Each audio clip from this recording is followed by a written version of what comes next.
I1 gitu. Nah, dari mana AI bisa tahu? Nah, itu proses perjalanan menuju ke sana saya menceritakan sedikit. Kemudian gimana kita bangun custom GPT-nya kayaknya, oke? Gimana kita bangun? Kalau saya mau bikin sendiri.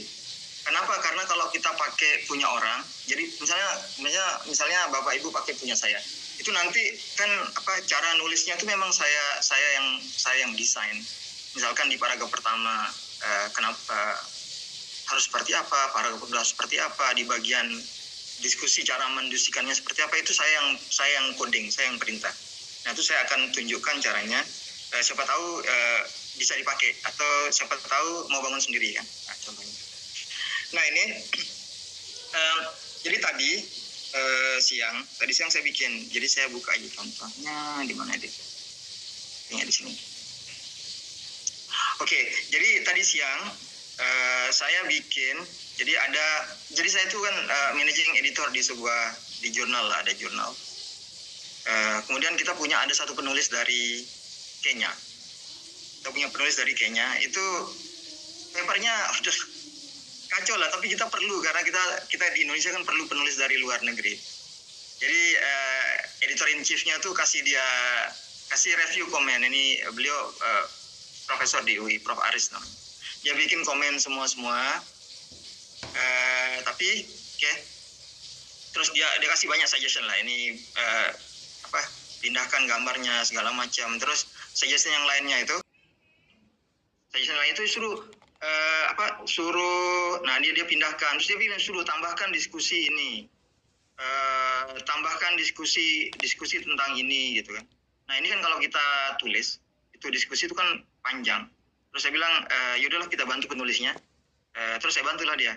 Nah, bantuannya itu saya pakailah writing journal manuscript editing assistant yang saya bikin. Nah, di jurnal manuscript editing ini dia sudah ada perintahnya. Oke, dia sudah ada perintahnya custom di backgroundnya. Tapi kalau mau nyoba misalkan pakai saya buka ya, pakai GPT tapi yang non premium, karena ini kan hanya bisa kalau yang custom GPT hanya pakai yang premium. Oke, kalau misalkan yang tidak premium, yang free, bisa nggak kerjakan ini? Karena di sini tuh saya nggak ada attach dokumen segala macam. Nggak bisa pakai ini, tapi bisa pakai prompt yang saya pakai. Jadi promptnya sebenarnya panjang, oke? Tapi dia kalau diringkas itu seperti ini gitu. Bantu merevisi jurnal manuskrip untuk improve bahasa Inggris, keterbacaan. Terus dia ikuti style academic writing. Kemudian saya suruh dia tingkatkan lagi teks scientificnya dengan bikin lebih jelas, strukturnya struktur loginya diperbaiki, argumennya, aliran argumennya diperbaiki. Terus dia tone-nya dia formal dan netral. Terus saya tulis, dia bilang, ini copy aja nanti. Saya tahu di slide yang dikasih ke sebelumnya itu belum ada ini. Oke. Terus saya pakai lah. Terus kalau misalkan dia ada reference, jangan rubah reference-nya. Kalau dia bentuknya angka. Kalau bentuknya nama penulis. Oke, ini di paste di depan. Kemudian perintahnya simpel aja, revise the following text. Ini perintahnya. Oke, perintahkan ini the following section lah. Terus copy paste teksnya. Kemudian enter saja. Nah, ini jadinya. Nah, kalau yang ini perintah di balik itu, jadi perintahnya simpel saja. Tapi ya lebih kompleks perintah di dalam itu. Karena di GPT saya ini saya bisa masukkan misalkan file Word-nya, kemudian dia ekstrak, dia bisa panggil bagian ini terus edit segala macam, oke? Terus bukalah misalkan ini kan, masuklah dia ini revise abstract section below. Terus saya tambahkanlah untuk memperjelasnya. Don't comment on how do you answer, just go straight forward. Okay? Go straight forward. Jadi biasanya kalau kita nggak bikin prompt seperti ini, nanti dia cerita, dia komen lah, ini abstrak tentang ini, bla bla bla bla bla bla. Itu kita nggak mau, langsung aja. Jadi langsung paste di sini, kemudian ini hasilnya di crank gitu aja. Di sini tinggal kita copy, pindahkan ke dokumen. Kemudian ini masuklah introduction section below bla, saya paste, ini saya bikin satu paragraf. Oke, kemudian dapat satu paragraf. Kemudian ini juga sama. Go straight, saya paste lagi introduction-nya, lanjut lagi, revise the introduction below, bla bla bla, don't comment, bla bla, masuk, dapat ini. Oke, kemudian ini lagi. Nah, ini dia ada mencle lah waktu itu. Dia menclenya tuh, jadi dia bikin tapi diperpendek. Terus saya akhirnya tambahkan lah instruksinya. Make sure to maintain reference, dia satu. Kemudian saya bilang maintain also the number of paragraph. Oke, jadi paragrafnya nggak di otak-atik, jumlahnya tetap sama. Dapatlah ini 4 paragraf. Oke, kemudian ini juga sama. Data collection bla bla bla. Nah sekarang ini yang agak lain lah. Oke, ini perintah baru ini. Ini saya bikin prompt baru. Saya bilang rewrite the following text by integrating it with the previous answer. Answer continuous discussion. Oke, supaya dokumennya itu terintegritas. Kenapa? Karena teks ini tuh bukan teks yang dari draft yang saya copy paste itu. Jadi kalau saya balik ke dokumennya,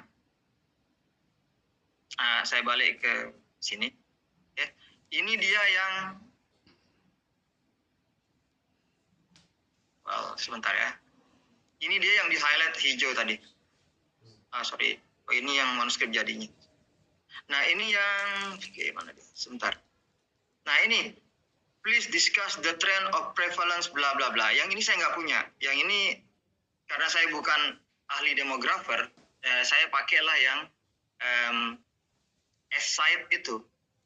Jadi S-Site.ai itu kemarin sedikit saya pakai. Itu dia sangat powerful untuk membuat literatur review. Jadi kalau ini, jadi saya bilang saja ke S-Site, saya mau tambah materi ini di apa namanya, di jurnal itu. Kemudian saya ada di sini sebenarnya ininya. Tadi sore expand bla bla bla, tapi saya delete. Oke, saya suruh dia please saya tulis lah karena dia nih konteksnya di Kenya in konteks Kenya something. So ini oke lah, kita develop lah materialnya, dan material ini solid, valid. Cuman kalau kita andalkan site.ai itu dia nggak bagus flow-nya. Susah kita ngatur tulisannya karena dia itu memang spesialis untuk analisis referensi dengan bikin overview. Jadi kalau kita mau ada diskusi saintifik, kita misalnya yang kita nggak tahu, terutama kalau kita tahu di bidang itu kan sebenarnya oke saja.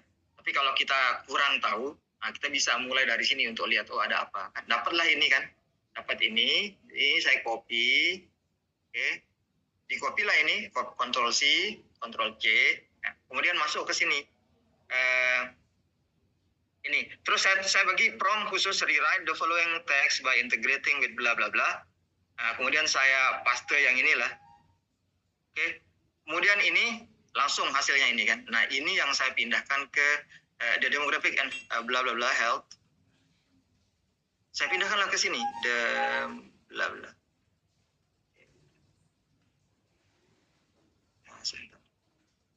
Nah, the demographic and health survey bla bla ini saya pindahkan dari sana. Kemudian ini reference-nya ini kan baru, bukan bagian dari teks. Jadi saya ambillah reference yang ada di site.ai, di sini. Saya ambil dari sini, saya copy lah reference-nya ini. Nanti saya suruh penulis untuk tambahkan. Oke, jadi terus sebagus apa teks ini? Jadi saya itu orang teknik ya. Jadi yang benar-benar paham bidang ini tuh ya chief editor jurnal kami itu namanya International Journal of Population Issue, namanya Prof Arif dari beliau sudah pensiun dari UI. Tapi dia komen lah. Kemudian dia baca, jadi benar-benar tadi siang buru-buru. Ini kemudian dia bilang sorry lah saya barusan copy ini saya.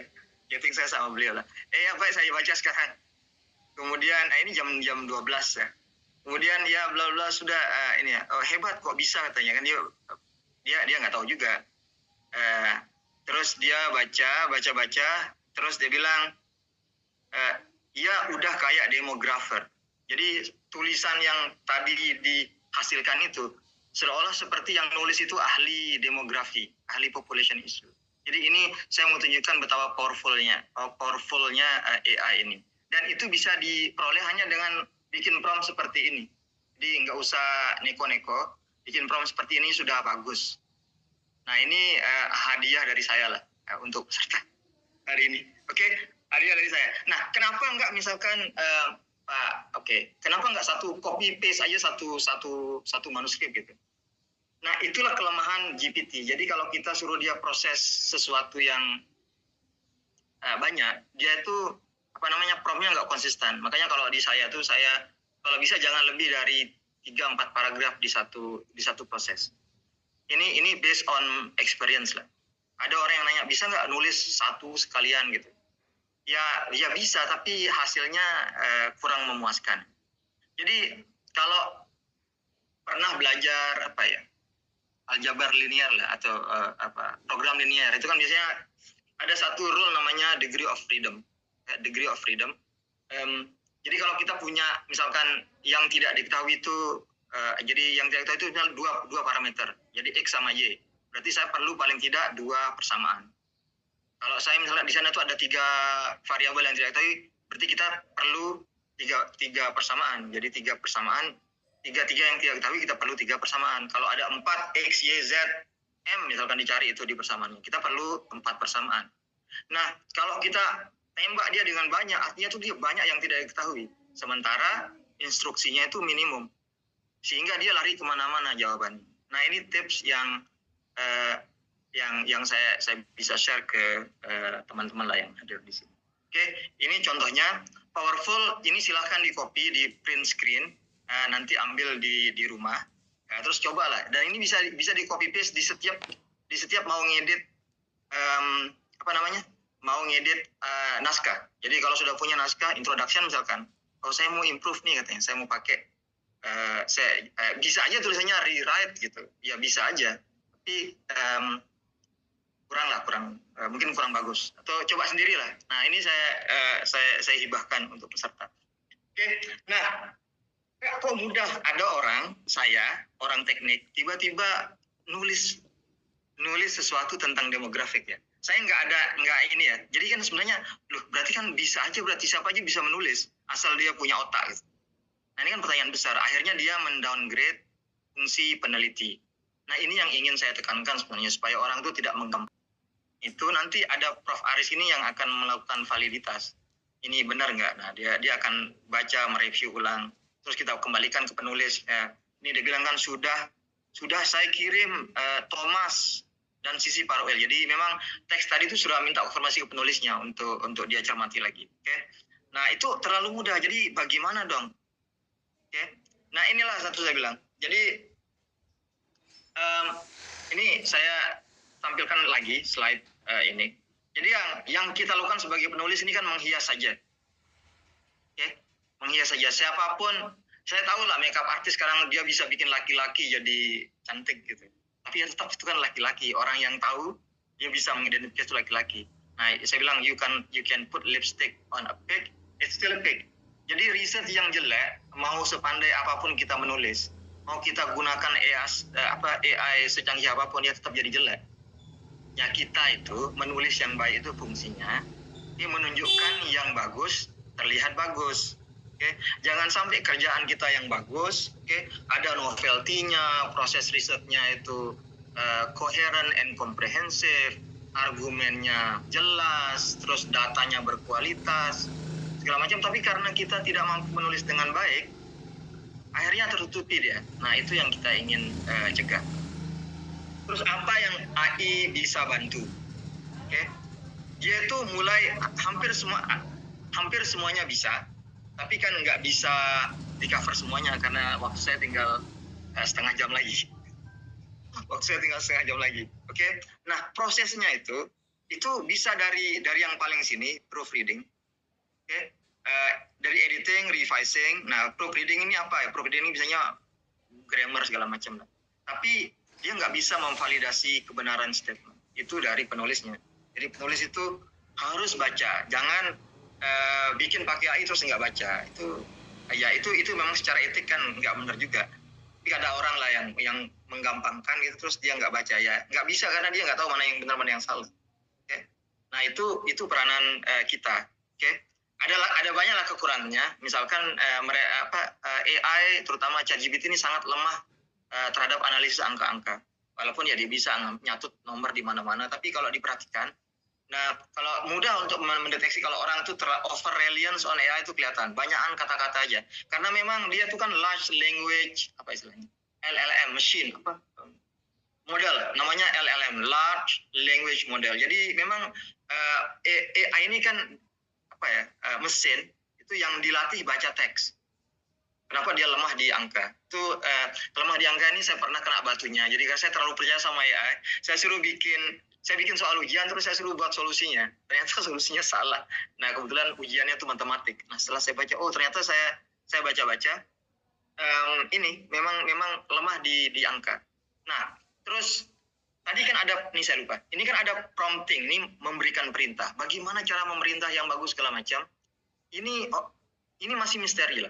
Walaupun ada orang yang ngeklaim, wah saya jual prom lah apa segala macam.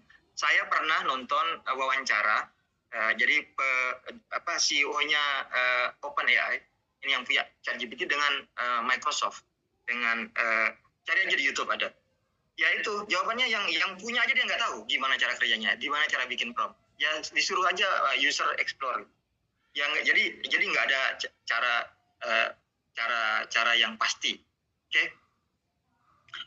Nah, yang bisa mungkin saya mau ya ini mungkin yang revising sama editing itu saya udah kasih prompt-nya kan. Nah, itu bisa dipakai. Insya Allah akan berguna. Oke. Apa yang dia perbaiki di sana? Kalau dari prompt-nya itu proofreading pasti, grammar, punctuation, bla bla bla. Kemudian saya bilang prosesnya tuh rewriting. Jadi sebenarnya dia itu dipermak habis.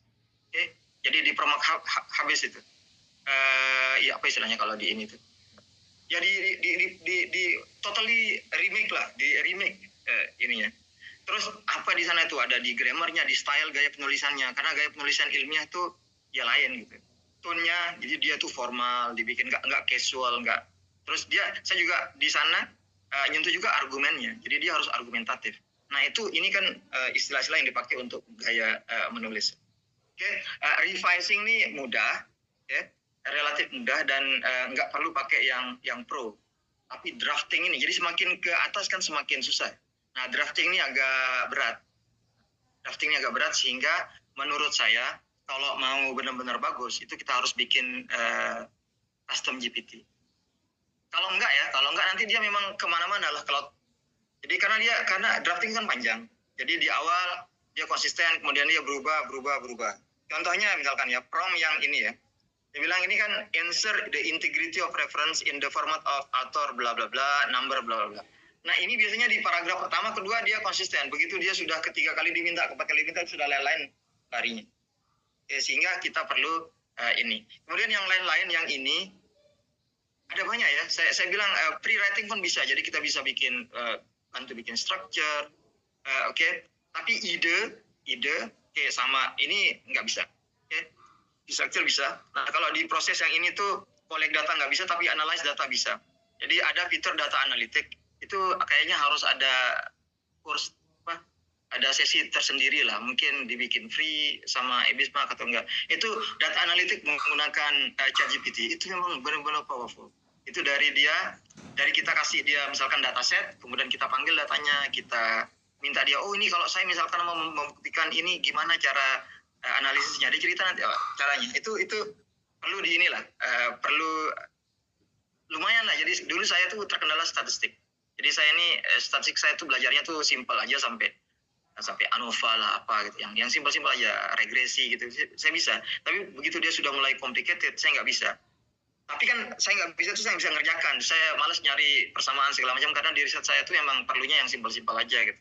Nah setelah saya tahu ada data analitik di ChatGPT itu mudah betul. Saya bilang ini nggak perlu lagi orang bayar joki-joki statistician lagi.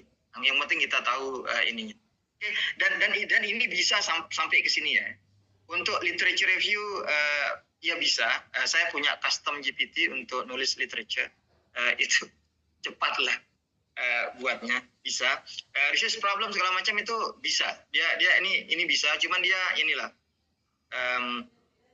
Jadi perlu banyak ngobrolnya, jadi chatnya tuh perlu sering gitu.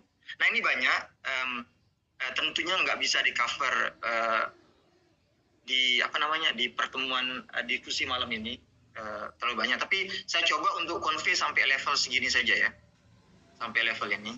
Dan saya pikir editing and revising itu sudah ke cover dari contoh yang saya kasih di depan. Nanti yang itu saya nggak bisa saya share link yang tadi itu karena itu paper orang belum dipublish ya.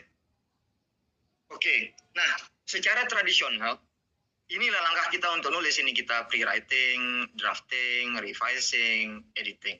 Nah biasanya yang paling berat itu yang ini nih, makci ini yang paling berat, drafting. Itu berat. Nah itulah kenapa kita pakai ini, kita pakai ini. Terus yang untuk masalah referensi, tentunya kalau orang sudah ahli dibilangnya mungkin dia udah tahu reference. Tapi yang malas bisa pakai ini site.ai untuk bantu explore